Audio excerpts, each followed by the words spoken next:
Going on, y'all? Welcome back to another episode of The Jump. Week 8 just passed. We had one of the most chaotic weekends. We had a call be flipped because fans decided to throw beer cans on the field.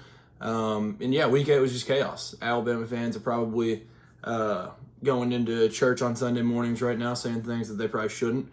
It was a crazy week 8. So I have a couple questions that I proposed on this week's episode, and then I have the stocks of the week, Heisman Rankings, and we'll talk a little college basketball. So, a lot to get into. Let's just get straight into it. So, the first question I have, the Alabama Crimson Tide. Obviously, the best dynasty possibly in sports history. These past 15 years under Nick Saban's, that whole Nick Saban era, didn't matter who the coaches were with him. That era was dominance. And now they have 2 losses for the first time.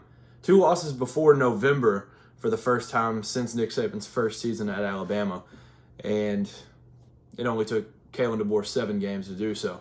At this point, the Tide have to win out. I think if they do win out, there's been people that have discussed that if they don't, if they win out, they're still not going to make it. I don't think that's the case. They still play. They play Missouri this week. They're a big favorite. I wouldn't know how to tell you to bet that game, but it's in T-Town, 3:30 game. They should win that one. Then next week at Death Valley. This could possibly be a Death Valley that has an LSU team coming off of a loss. If they lose at Kyle Field this week, that's gonna be a tough one. Other than that, they can win those next 3. It's Mercer at Oklahoma, and then the Iron Bowl. And they can win those. That's a 10-2 finish. I think that team gets in the college football playoff, sitting at 15 right now. If you get that win at Death Valley, they're back to the top 10, and I don't think there's a discussion. I think this team would make the playoff in that scenario. But the issue for Alabama is this conference realignment has absolutely made it to where it's nearly impossible with certain losses to make it. Because if they do that, there's quite possibly 10 other teams, or not 10 other teams, 5 other teams that are 10-2, have the same record as them, but they don't have a worse loss than Alabama. That loss at Vandy isn't going to age as well as a loss at, Arkansas or so, like some of these other teams, like Texas losing to Georgia is going to be a much better loss than a loss at Vanderbilt. So with Texas, Tennessee, Texas A&M, and LSU, who's at the top of the conference right now, those teams are all going to probably finish 10-2, and they'll all have a better case to make the playoff than what Alabama will. So it's crazy scenario right now because all of those teams, if you look, let's see what the SEC standings are right now. Because those five teams are probably all finishing 10-2. And if they finish 10-2, like they're not going to put 6 SEC teams in the college football playoff. They're probably, I'm thinking maybe 4, if anything. Like Texas A&M, LSU, like I said, undefeated in conference. They both have the non-conference loss week 1. Then you've got Georgia and Tennessee right there. Texas with 1 loss, and Missouri is still in the mix with 1 loss. Vanderbilt still has 1 loss. Vanderbilt's going to drop some other games. They're a really good team, but they'll drop some. But all of those teams have a case, and if Alabama can run the table, they'll have the tiebreaker over Missouri, over LSU, and if LSU drops another this week at Kyle Field, then there's one there. And if Texas loses to A&M at the end of the year, then that can knock them down. Some things have to happen for this Alabama team to make the college football playoff, but there's a conversation being had. And if they finish 10-2, I think they're back in and back in the playoff. But that's where these 2 losses have made the scenario of where, like how last year with Florida State, obviously they had, if you look on paper, they were 13-0. They should have made the playoff. But then you evaluate what teams are better. And so if you're talking about an Alabama team that maybe ranked ahead of a team that they lost to or something like that, and they're like trying to decide between like an Alabama or Tennessee, but Alabama turned their season around, maybe Alabama gets in over like a Tennessee team, how it was last year with Florida State. So it could get chaotic. And that's what makes this 12-team playoff so much fun is just like it's not over. It's definitely not over. And there's legitimately like 20-plus teams that still have an opportunity to get in this playoff. And it's super exciting getting down the stretch. Stocks of the week. I'm buying stock in the Oregon Ducks, the mighty Oregon Ducks. They're ranked number 1 right now for the first time since 2012. The scary thing for the Ducks, though, last time they were ranked number 1, they lost the next week. And they have number 20, Illinois, coming to town. I think Oregon's going to get it done. I'm not saying it's a like upset watch, but if it's a curse that they're 1, maybe they drop it again. And it's not the easiest team in the world to play. So we'll see. But I'm buying stock in the Oregon Ducks, and it's with the sad Travis Hunter injuries. This Oregon Ducks team has a quarterback leading the way that's top 3 in Heisman right now, and they're kind of separating from the rest as we speak. So it's 3 that are comfortable in that race, and they have a quarterback that's one of them, and 2 elite receivers. And I don't know if either are going to win the Bolitnikoff, but I think they can find their way in the race. So the Oregon Ducks, they're in control of their own destiny too. With the big win over Ohio State, that was kind of the one that they needed. Like, they'll beat Michigan. Surely it's in Ann Arbor, but they'll win that one. And yeah, like they play a couple tough teams, but they're kind of in control of their own destiny, and they'll be ranked high enough if they just win out that even if they lose in the Big Ten championship, they're still making the college football playoff. So buying stock in the Oregon Ducks, selling stock in another O team, the Oklahoma Sooners. So I've voiced my frustration with the Brent Venables experience. I'm not as passionate about it as other people may be, but he's already getting the call to be fired after this season and saying he had a fluke season last year, all this different stuff. There are multiple things, though, that I've been very upset about with the QB situation, how he's taking Jackson Darnold out and Jackson Arnold, not Darnold, taking Jackson Arnold out of games and then throwing him back in games where it burns a redshirt year just to see if this Michael Hawkins as a freshman is a better answer. And turns out neither are, because your offensive line isn't good and your offensive coordinator wasn't great. And you fire him and it feels like he's kind of throwing him under the bus because it's like, well, I'm not doing great as a head coach and I'm not doing all the right things. So I'll just fire this guy and maybe we can figure somebody else out to come help us. So hopefully, I would like to see Brent Venables succeed. I think it would be awesome to see him succeed at Oklahoma. Hopefully he can get a good OC and maybe figure some things out there. But as of right now, not many teams have it worse than the Oklahoma Sooners. They have the brand, and that program is down bad, and they're just starting getting into the SEC. So it's not easier from here. It's tough. They still play Alabama this season, and then they'll have the rest of that. The schedule is just brutal. They're getting no favors. So I'm going to sell stock into Oklahoma Sooners. Do the Heisman rankings of the week. So like I said, there's 3 that are comfortably in the top. And I think that's about on any list that you look at. I don't know how the betting odds look, but I'd say it's probably these 3. Ashton Jeanty, number 1. Cam Ward, 2. Dylan Gabriel, 3.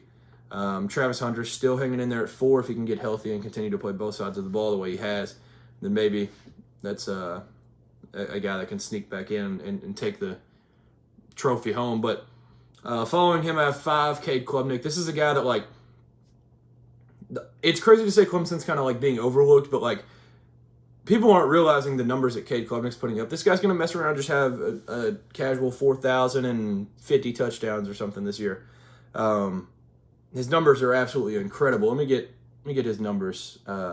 This was a guy that I was watching Clemson games, but not fully grasping what he was doing, and the understanding of Garrett Riley's system is incredible. He's got 20 touchdowns, 3 interceptions, and yeah, he's already at 1,800 passing yards. So I have Cade Klubnik at 5. Another injury guy. It's hard to put injury guys on this list with Travis Hunter, how he's been not playing second halves, and then Curtis Rourke with his hand injury, just had surgery, and he'll probably miss a couple games, but he's at 6, so he'll probably drop off this list. Garrett Nussmeier at 7.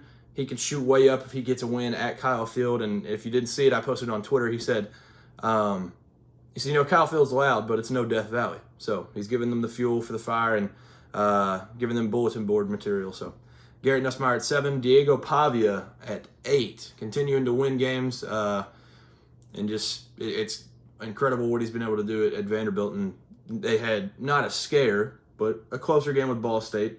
And then they get the big bad Texas team coming in. So, and I saw somebody, who was it? Somebody had posted that Alabama came off of Georgia, went to Vanderbilt. Now Texas is coming off of Georgia going to Vanderbilt. Maybe an upset spot. I don't know. I think Texas will go in there and handle business. But, yeah, Diego Pavia at 8. Bryson Daly makes his appearance at 9. I was a little hesitant, but he just continues to do it every week. And his numbers, and he's sitting there making school history like every week, it feels like. So he's at 9. And then I think I'm the first one to have him in the top 10, but it's just off of all the hype that I've given him. Dylan Sampson at 10. Tennessee running back. And this team, offensively, they've not been great. The defense has kind of carried the way here, but Dylan Sampson, what he's doing offensively is completely carrying this team, and it's been awesome to see because they can drop that Georgia game and they can still make the college football playoff, and this guy is a big part of it. They don't beat Florida without him. They probably don't beat Alabama without him. There's just things that he's doing offensively for this team, and he's like the quietest, best running back in the country right now. So, yeah, Dylan Sampson rounds out the list at 10. Talk a little college basketball. We'll get back to college football after this. So if you don't like college basketball, you can go ahead and skip this segment. I don't know how long it's going to be because I'm not doing a whole conference breakdown. I'm just talking about a few players here and there. But I will give my conference predictions or something here in the next week or two because we're in exhibition season, and it's been awesome. Because I've said it multiple times, I probably watch and know as much college basketball as I do college football. So super excited to get to that season as well. This happened since the last time I did an episode. Tony Bennett. This happened last Thursday, so I did a college football recap, but I wasn't going to talk about Tony Bennett in the college football recap. Tony Bennett retired last Thursday, October 17th. So as I'm filming this, it's been 6 days since then. This was one of the most shocking things. My initial thought as soon as it happened, I was like, wow, this is close to the season. Like, this is crazy. And my initial thought was like something's going on health-wise. Definitely got to pray for him because you don't just retire out of nowhere. And I think it was Bleacher Report was where I had seen the first notification like an hour later, and it was like, nope, not health-related. So then all the speculation was going around. Was he wanting to like corner the university into hiring Ron Sanchez as their coach? And that's kind of what happened. And that's kind of the story I'm going with. And I don't know if it hurts his legacy or what it does, but if he would have retired back in May, they would have done a whole coaching search or whatever. But now they're kind of cornered into hiring Ron Sanchez, and it got off to a tough start when Max Shulga and the VCU Rams just absolutely abused them in a secret scrimmage. But I don't know who the coach they'll look for next year is, but this year it's Ron Sanchez. And the university is supposed to be doing a search next season, and we'll see how it goes from there. But Virginia basketball, like this guy's a legend. Like if you win a national championship, you're a legend. You can talk about his whole career, and like if you don't think he is deserving of being ranked as high as he was in like current coaches because he just had the one run, everything else was not great. I think it's crazy because what this guy did defensively for the game of basketball and the players that he was able to produce into the NBA and all the games that he won at Virginia, it's super impressive what he did. And this was also a good reminder that he coached Klay Thompson at Washington State because I always forget about that. So then when he retired, Klay Thompson made a video and he was like, yeah, thanks, coach, for everything. But yeah, shout out to Tony Bennett. We've lost a lot of legends recently. So just in the ACC alone, you lost Jim Boeheim, Roy Williams, Coach K, and then now Tony Bennett. Rick Pitino in 2017, like, there's been some legends retire from the ACC, and it's on to the next wave, fully, it feels like. So my conference champions / player of the year for the conference, I'll do those because I don't know if this feels like a year where if you're kind of like a casual for college basketball, you're going to know the best players in the country because they all returned. There's conference player of the years that came back. And the same type of teams will be good. Maybe Purdue has a drop-off. We'll talk about that. But, this kind of feels like a year that, like, maybe a casual, they don't have to do a whole lot of learning and research to be able to get back into college basketball and they can kind of just get straight back into things. Because you've heard about all these guys, I would say. If you haven't, it's no shade against you, but these are very, very big names. So I'm going to start out with the ACC. I'll go with Duke as my conference champion. I just think the pickup of Sion James from Tulane, getting Mason Gillis from Purdue, national runner-up, I think that's going to be a big loss for Purdue, and it's going to be noticeable this year. And now he's headed to Duke, and that's going to be a good veteran piece. And then you get your what is it, 3 of Tyrese Proctor. You're getting a lot of those guys back. Caleb Foster's going to be amazing this year, one of the best shooters in the ACC. And then the big star, Cooper Flagg, kind of things are going to go around him, and I think he's going to be an amazing all-around player. I don't know if he's going to average 20 points a game, but I think he's going to average around 13, 14 points a game maybe, and probably rack up 6, 7 rebounds and 3, 4 assists or something. Just a complete player. And I think defensively his impact is going to be seen just throughout the year. He's going to be an amazing player, and that's why I also have him for my ACC Player of the Year. So I'm going with Duke as my conference champion and Cooper Flagg as my ACC Player of the Year. Now, that one was the hardest one because I said I'm still up in the air on it. I will make a post to have my official one. It's either going to be Cooper Flagg or RJ Davis for me.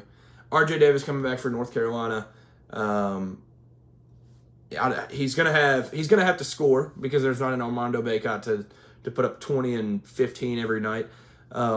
He's gonna have Elliot Cadeau with him. Cade Tyson. It's gonna be an awesome get for them. So they're gonna be a super interesting team, and RJ Davis is gonna have to carry the role. But as of right now, I'm going with Cooper Flagg, and I'll probably make a post right before the season. I just think Cooper Flagg's gonna be so good that it's gonna be tough to not give him that. But RJ Davis is definitely the favorite, I would imagine, going into the season. SEC, very chalk. Mark Sears, SEC Player of the Year, and Alabama winning the conference. The SEC this year is probably the most interesting conference to me because I think there's probably 3 teams that you can't really that I can't see winning the conference. The other 13 I can definitely see winning the conference because this conference is the deepest in my mind. There's a legitimate 5 teams that could possibly be national champs out of this conference. Arkansas is going to be amazing with Coach Cal. Alabama, Auburn, Tennessee, all of those are going to be amazing teams. There's A&M's bringing back everybody, it feels like. So there's a lot of teams that can go on deep tournament runs, and it's going to be exciting to just see kind of how this conference shapes out. I don't think LSU will be very good. I'm not sure how well Mark Byington's going to do in year 1 in Nashville. And then I don't think Porter Moser's Oklahoma team is going to be phenomenal this year. Outside of those, I think this is the deepest conference. The rest of that conference has a chance to be elite. So I have Alabama winning the conference and Mark Sears as my Player of the Year. Actually, for the ACC, I'm going to go scratch, and I don't know if it's going to be RJ Davis or Cooper Flagg. So Big 12, very chalk. Kansas, number 1 team in the country. I think it's between them and Houston, kind of. Iowa State is obviously going to be amazing all year. Milan Mobsilovic and Tamin Lipsy coming back. Those 2 guys are so much fun to watch, and they return the whole roster, it feels like. And then Otzelberger looks like he's that guy, up-and-coming coach. So I think they can be a scare, but I think Kansas, last year was a little bit of a disappointment for them. It was the most losses since 2010 or something for Kansas. I think they get back on track. They brought back everybody. They bring in my opinion, the number 2 portal class behind Indiana with A.J. Storrs, Zeke Mayo, all these different guys. So I think Kansas will win the conference this year, and then Hunter Dickinson will be the Player of the Year just because I don't know if he was even the best player on the team last year, but this year he's just going to put up unreal numbers, and he's going to get 15 boards a game or something crazy like that. So Hunter Dickinson, Player of the Year. Big 10, I have this was the toughest one to pick because this conference, I really like Illinois. I don't think Purdue takes a huge drop. Some people are predicting them massive drop, similar to how people were predicting the 49ers drop in the NFL, going off a crazy run and then a huge drop. I don't think Purdue takes a massive step down, but I don't think they win the conference. I think Ohio State's going to be a lot better than people were predicting. I think Michigan's going to be a lot better. But I have a team that I don't know if I've seen somebody predict this team to win it.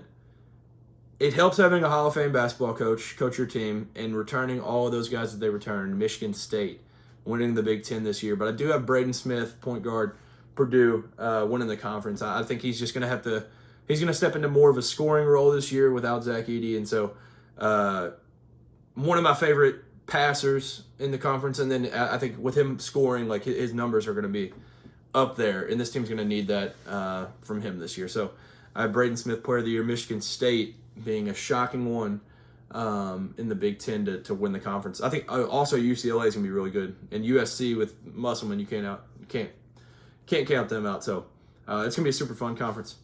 Big East is the last one I'll do. UConn. This one almost feels like it'd be a shock if anybody else was even close. Creighton's going to be good. Marquette's going to be good. I think there's other few teams that are kind of getting overlooked in that conference. But UConn is just by far and away the best team in this conference. There's the biggest gap between them and the second place team more than anybody else in the country. UConn's going to win the conference, but I do think Cam Jones at Marquette, with Oso Iguodala leaving, Tyler Kolek leaving, Cam Jones is going to be that guy for Marquette, and I think he's going to be averaging upwards of 20 points a game in this conference, and he's going to be just a tough handle. So he's going to be the leader of that Marquette team, and so I think he gets the Big East Player of the Year. National Player of the Year, I think it is one of the Big 12 Player of the Year that I have, Hunter Dickinson, or I don't know if Cooper Flagg.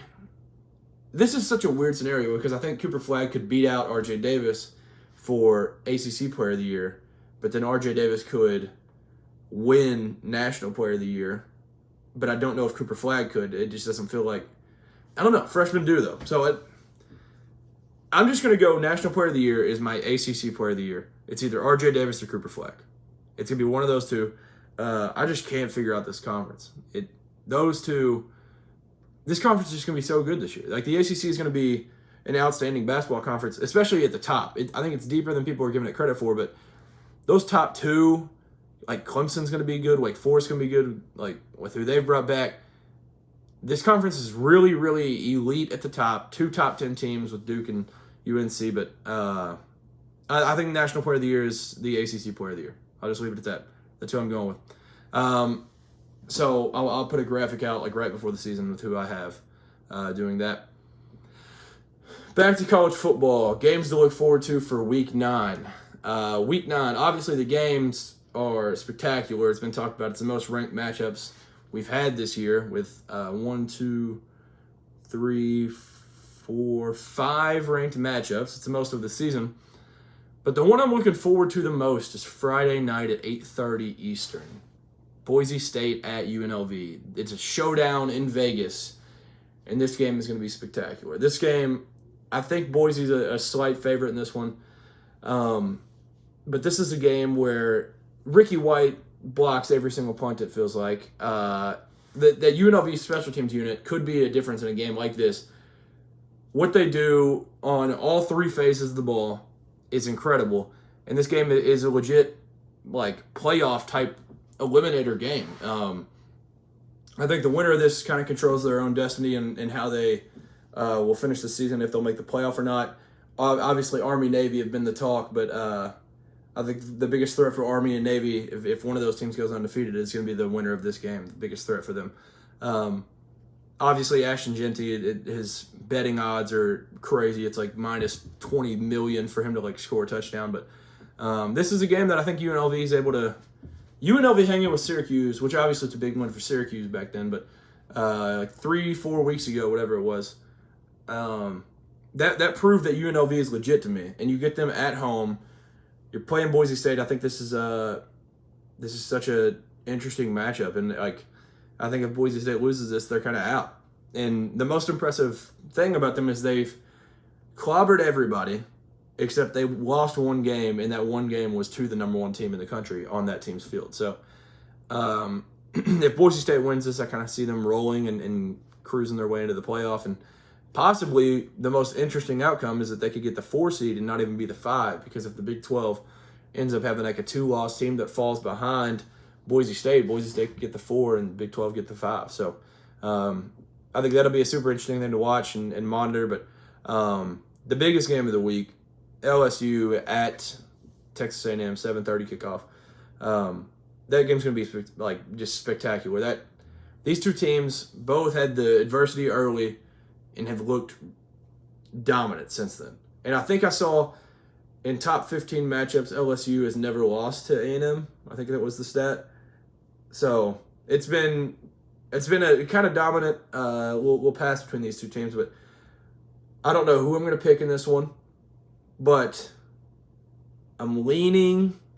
I don't know if this is true either. A&M might be wearing their black unis this week. If they're wearing the black, got to go with A&M. But I think I'm going to go. Let me see what this line is set at right now, because this will tell me everything. Because I'll see this line and some of you might be able to make some money. Oh, this is A&M 2.5. Okay, I was hoping it was going to be LSU. I think A&M wins this football game. I think A&M, not comfortably, but I think they get out of there and they cover that 2.5. So I'm going to go with A&M. So I think LSU, after that, they kind of play spoiler and they can maybe knock off that Alabama team next week, knock them out of the playoff, which would be crazy. Because it's like, I mean, Alabama, like, you're obviously not going to hold Kalen DeBoer to the standards of the GOAT, but missing a 12-team playoff is unthinkable in Tuscaloosa. So I think I'm going A&M over LSU just because of the home field, and I just think that defense can be swarming, and they've looked outstanding, and they get better each week, it feels like. So I'm going with the Aggies and Mike Oko. So big win for A&M there. Some of these other ones. Nebraska at Ohio State. This is a team that, I mean, this is a 2-loss Nebraska. I talked about them possibly being undefeated going into this one. That will not be the case, obviously, but still an important game. I think Ohio State kind of blasts them because I know they lose 56-7. You think they're going to come back for revenge, but what Indiana did, Ohio State's just a much, much better version, and Ohio State's going to end up destroying this Nebraska team. Number 12, Notre Dame versus number 24, Navy in MetLife Stadium, too. I think Notre Dame wins this one. I don't think that's a question, but the spread, I think, when I looked last, it was 12.5 for Notre Dame. I think this feels like a perfect spot where a lot of people are going to take Navy, and I think this might be a Notre Dame cover. Just the athletes that they have, I think Riley Leonard ends up, he has a few games a year where he'll be down, and he has a few where he's like, oh, this is the best quarterback ever. I think it's one of those where we see, like, oh, he's the best quarterback ever. This guy's amazing. So I think Notre Dame kind of cruises, and they win this one on Saturday against Navy. Game day is going to Washington and Indiana. It kind of stinks because Curtis Rourke won't be here for this game. But Washington's actually a solid team. Like, they've kind of gone under the radar, but Jed Fish had those boys playing pretty well this year. I think Indiana will win this with Taven Jackson at quarterback still, but this is a super interesting game because Washington's not a team to just lay down. They've obviously got the Michigan win. That's kind of their claim to fame this year, but they've played some really good teams really, really close, and some on the road. And we've seen statistically how hard it is to go 2 time zones over. In the entire situation of playing at Rutgers on that like Friday night or Thursday night, whatever it was, that whole situation screams Rutgers blowing them out, and they went there and hung it with them. So I have a lot of respect for Washington. I think Indiana gets out of this one, though. Oklahoma, Ole Miss. This game's going to be disgusting. Ole Miss is wearing their cool helmets, so if y'all haven't seen those, they're rocking like a navy blue camo type of thing. Same that they rocked against Kentucky a couple years ago. But Oklahoma is going to get murdered in this game, and Ole Miss is going to get to Jackson Arnold a billion times. They're going to sack him like every other play. This one will get ugly. Number 20, Illinois at Oregon. I think Oregon will cruise. I don't know what the game line for this one is, but I think Oregon will probably, I guess I shouldn't say they'll cover no matter what the game line is because it could be like 40. But I think I think Oregon will cruise in this one and get out of there with a comfortable win because it kind of feels like Dan Lanning's the type to like be number one and have that as a chip on his shoulder that like, oh, you think we're number one? Well, we can prove that we are truly the number one because it took you long enough to rank us there, and we'll just go out and dominate teams. And the thing that kind of crosses my mind is like, was Illinois ever even in the game versus Penn State? No. They only lost 21-7, but it wasn't even that close.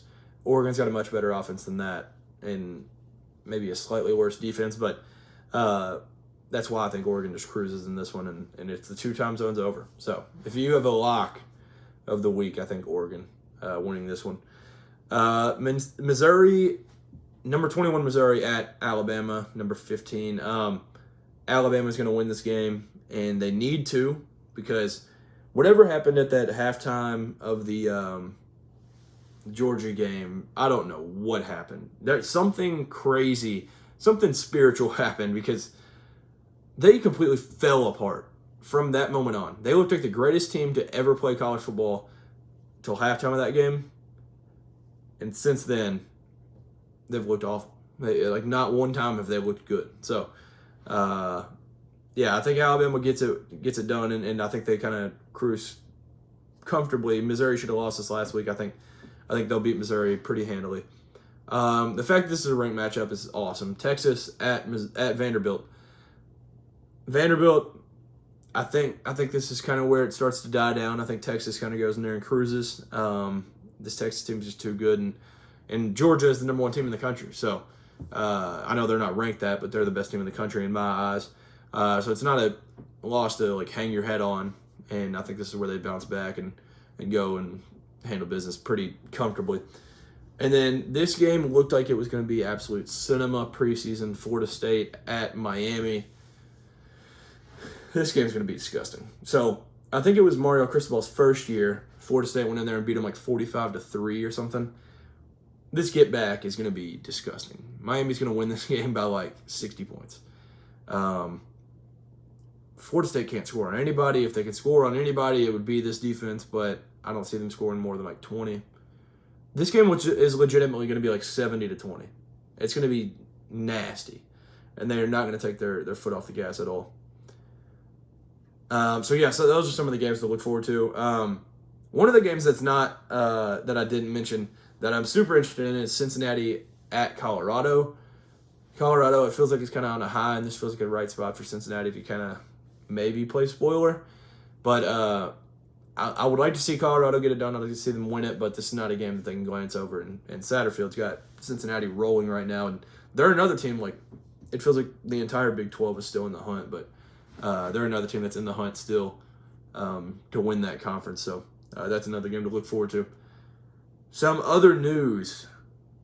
The bowl games of college football. It's been talked about that, the bowl games don't mean as much ever since they did the 4-team college football playoff. They mean even less now with the 12-team. They'll mean even less with the 16. So the options of trying to, figure out how to make them important is very small. But there's been a big part of the NCAA, and there's been all these different rumors. There's been a lot of rumors of how they're going to end up changing it. The only thing that I hate, I'll get into this first, actually. So bowl games are going to have a huge change. They're going to have a massive change.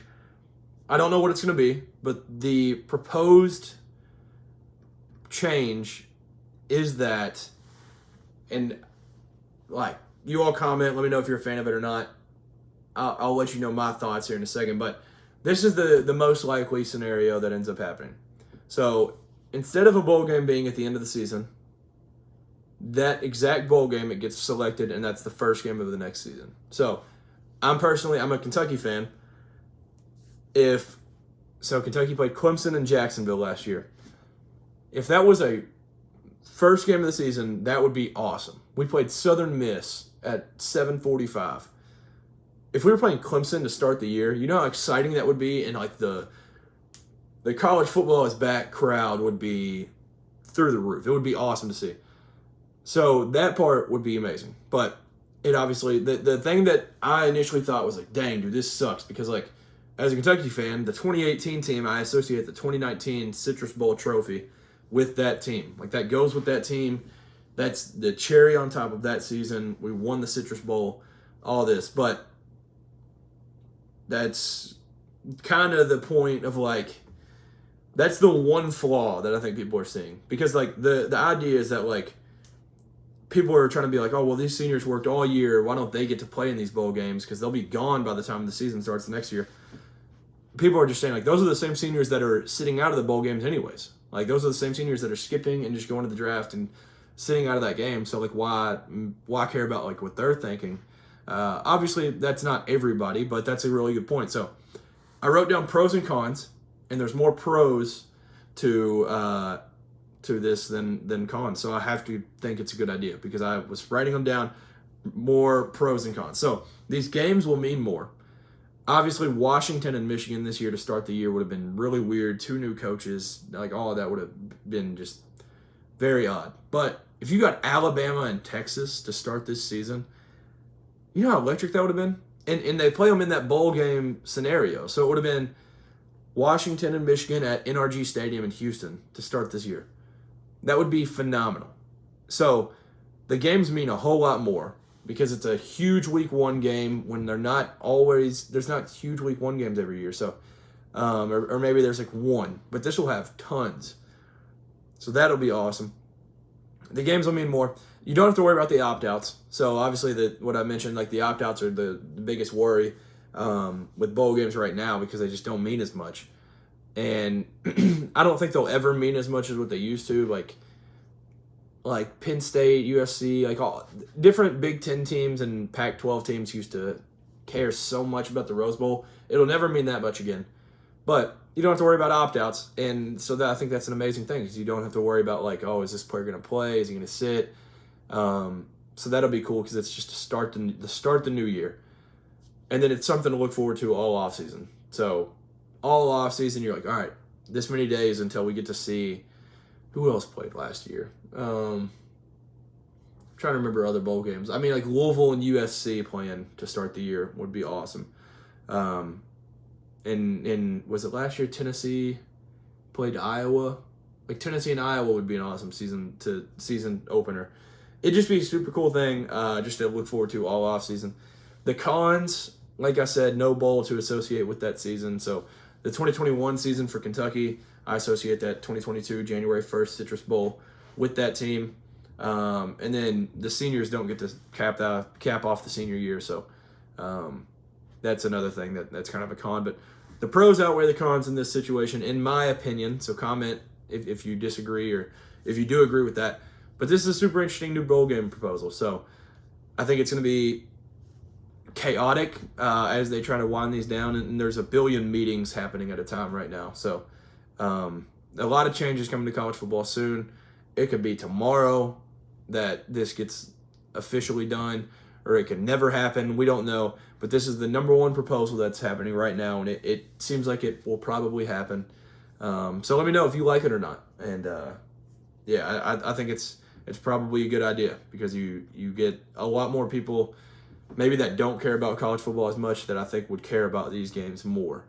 And I don't know if it includes like a trophy that goes with the team or what happens, but it's just a super interesting proposal. So I think that'll do it for this week. I should be back Saturday night to do another episode as like a recap type thing. So super awesome college football weekend coming up. Thank you for tuning in to yet again another episode of The Jump. Comment your thoughts on the games you're looking forward to, college basketball thoughts, whatever.